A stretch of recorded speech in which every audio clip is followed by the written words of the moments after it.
So we begin with the Telegraph, Josh, which has virtually the entire day's news on its front page as usual. I've warmed to the Telegraph over my last year or so on headliners because they just pack all the news there. Yeah, you don't need to open the thing, do you? No, it's just there. Telegraph, it's a crossword on the back, and that's it. They're also responsible for a lot of genuinely fine investigative journalism over the last few years, more than any other organ I can think of. There you go. I've been somewhat converted to this. So some of the stories here, you've got a picture of this US reporter who's been in Russia. You have to look closely, but you can see his hands have got marks from having handcuffs on too tightly. But at the same time, I think he looks quite handsome.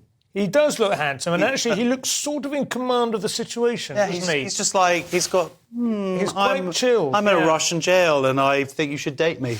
Anyway, that's my... He might well be coming back to a significantly enhanced fan base, I think. Good for him, and he's good with the handcuffs now.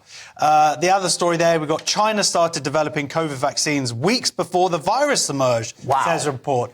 Hey, wait a minute. How's that possible? You might think to yourselves, if that doesn't make any sense, because it was just something that came out of the market. Yet they were coming out with a COVID vaccine months before they even announced that it was existing. So are they saying it was a really tailored or like a general coronavirus? Yes, exactly. Lab, and the whole point of one of the research labs, as far as I understand it, was to develop an understanding of various coronaviruses, and that's why they sourced the various coronaviruses, perhaps, and brought them there. And it's not necessarily suggested. The whole lab theory thing I've heard traduced as a conspiracist nonsense, but it's not necessarily that. Of course, it's just poor biosecurity in a genuine and reasonably based scientific exploration of the various coronaviruses. So this is the Senate Health Committee in America. There have been a bunch of other various American institutions now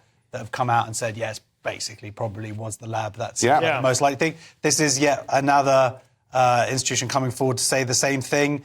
And just, I've said this before, but I just remember being very sort of snobbish and going, look at this conspiracy theory that it was a lab. No, it wasn't, because I just went along with what the WHO said at the time and various other people. And I guess my anti-Trump one by one, all your little priors and biases are being dismantled. What can I say? This whole channel is just set up. We're going to be revisiting Corbyn at any day now. They'll take far more to get me to that point. It's shocking that the WHO still has credibility and funding, though, having been wrong-footed clearly by the Chinese. Predominantly. It was quite interesting to me. I have said this on this channel before, but I think it bears repeating. I understand why certain things are regarded as conspiracy theories, because they have certain implications that might be, potentially very politically sensitive. But the idea that China had unleashed hell on the world via a wet market never seemed to me any more culpable than the idea that it had unleashed hell on the world through poor biosecurity. I mean, to be honest, they have got... I mean, it's like an international operation, this lab. Yeah, it had funding and it had scientists and so on were being brought in from all around the world. I find and international scrutiny as well. Absolutely. That's potentially an international failing. The habit of eating, virtually live bats in soup when we know that they have reservoirs in them that harbour potentially life threat, that to me is far more likely to incite racism against the Chinese than the lab leak. But you know what I mean? That would seem to be the prospect if you embrace the lab leak. Yeah, absolutely. But there's been no culpability at all for this. Do you think the effect this had, just the destruction of lives, but the economic and people's quality of living and everything, it's just amazing that they seem to have got away with it. Well, the truth is, of course, is that sanctions are possible only when you have somewhere else to go. China is responsible for so much of the world's manufacturing now. I suspect if this had happened in a smaller country, which was a more optional election... we would be bullying them by now and it would all be sorted.